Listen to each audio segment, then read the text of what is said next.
Juan Kapitulo 6, versikulo 35. Si Jesus miingon kanila, "Ako mao ang pan nga naghatag sa kinabuhi. Ang muari kanako dili nagayod gutomon, ug ang mutuo kanako dili nagayod uhawon." Pan sa kinabuhi.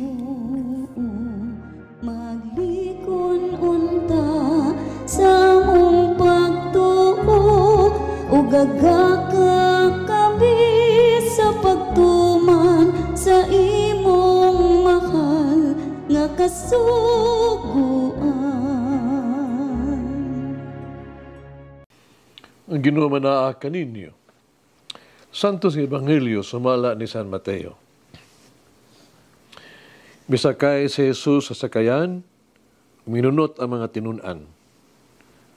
Kalit kaayong milunos o ikuso-kuso ang lanaw. Gipadpad sa dakong balod ang sakayan apan natulog si Jesus. Unya gipukaw siya nila nagsinggit, "Ginoo, luwasa kami. Nangamatay nami." Mitubag si Jesus, "Ngano nahadlok mo pag-ayo, mga jutay pagtuo?" Ibanduan niya ang mga balod, umibanos ang tumang kalinaw. Ang mga tao na tingala, mingon sila, "Unsa siyang matanga sa pagkatao, nga bisan gani ang hangin ug balod, mapatuo niya." Ang Ebanghelyo sa Ginoo. Pasalamati ang Ginoo, kay siya maayo, ang iyang gugma mulungtad hangtod sa kahangturan. Pasalamati ang Diyos sa tanang mga Diyos, ang iyang gugma malungtaron. Pasalamati ang Ginoo sa mga Ginoo, ang iyang gugma balungtaron.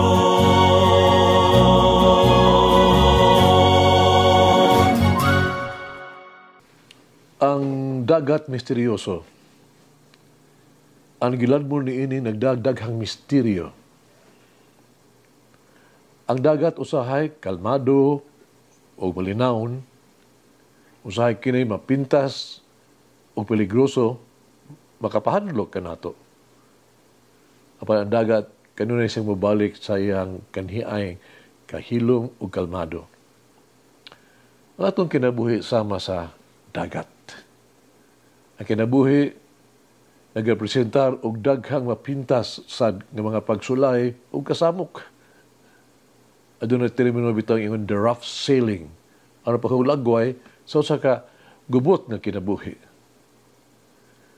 Sa itong pagpanaw sa dagat sa kinabuhi, atong ipataas ang ato ang mga layag. Usay kita, gisulayan, usahay, mapakyas. Usahay, mugawas ta nga madaugon. Sama sa dagat, ang gugma sa Dios misteryoso. Ang matinuod, ang iyang gugma kay lapad sa kaayo sama sa dagat nga walay sukod. Ang Dios nahigugma kanato. Pulang pasilutian, until the sea run dry. Siya nang utana nga nato karon. Kanong nahadlok man kamo? Kung ikaw, kamong gamay pagtuo. Ikaduha mao ang bagyo. Bagyo sa kapwersa sa kinaiyahan. Kini peligroso, kung nagdalag kalaglagan, kamatayon, wala di ganahan ni ini.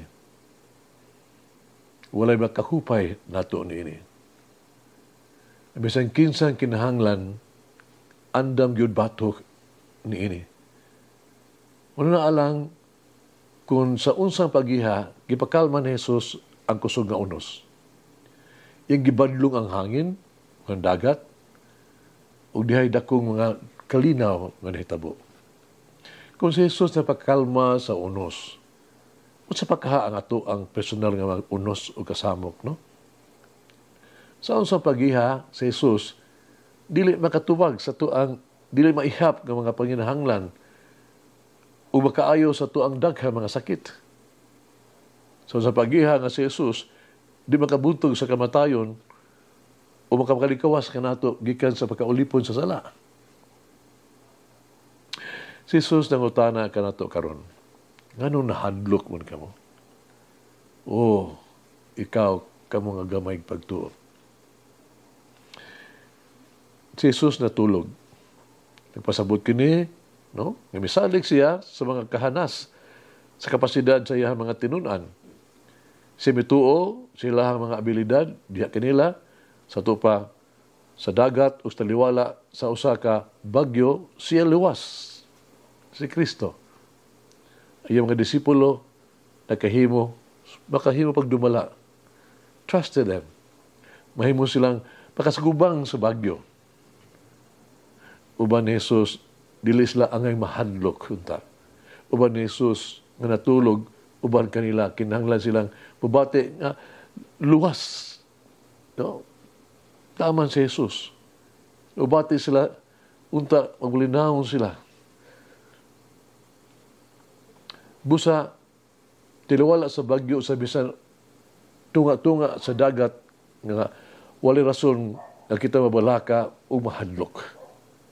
Kinahanglan mosalig kita kang Jesus o dili pa kita mo reklamo, no? Nga malaglag na kita. So wala pa kita mangutana o mo reklamo sa Dios, nahibalo na ang ato ang siya atong panginahanglan. Nasayo na ang Diyos kung unsa kadako ang ato ang papaningkamot o pagigbisog. Sayo na siya sa ato ang makahadlok. Siya nahibalo sa ato ang makabalaka o sa ato ang kawalay kasiguruan. Ang Diyos kanunay mabuhat o pamaagis pagluwas Diyod kanato. Siya mianhi kanato aron paghupay sa mga pangandoy sa ato ang mga kasing-kasing, sa paghilom sa ato ang mga pagduha-duha, pagsulbad sa itong mga lawang kayong problema o pag-ayaw sa itong grabe nga makasakit. Sigurado nga pahilumon sa Diyos ang mga gubot nga unos sa itong kinabuhi. Dili kita mga matay. Dili kita mawala sa dagat sa kinabuhi. Nga naman, kinitungod kay ang Diyos anaa kanunay alang kanato. Siya nagauban kanato kanunay aron pagluwas kanato gikan sa mga sala ug pagluwas kanato gikan sa mga kasamok.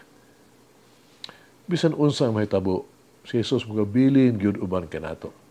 Tiniwala sa mga unos kinabuhi, si Jesus nagluwas kanato. Salig lang sa Dios kasi magbantay gyud kanato kanunay. Siguranon kini, so sa klase sa catechesis, ang mga estudyante sa high school, nagisugo sila hang religion teacher ba, na sa pagsulat sa pulong Christian. O ila kining gisulat, o gisugo pa sila sa pagtangtang sa pulong Christ diha sa pulong at Christian. Take Christ from the word Christian. O nabilin nga litra, mao ang I-E-N na lang. O gipangutana sila kung unsa may gipasabot sa litra nga I-E-N. O ibaw ka, ako lang gipasabot. Ya? Kini ang timailhan ni ini. Ang I, ang A, ang N, nothing. I am nothing. Sa ito pa, pasabot kini, without Christ, you cannot do anything. Wa tayo mahimo kung wa si Kristo. Hagit sa kinabuhi. Pahiskot og usa ka problema sa panahon sa imong kinabuhi. Sa dihang imong gibati ang pagtabang o pag-ayos sa Ginoo kanimo. Mag-ampaw kita.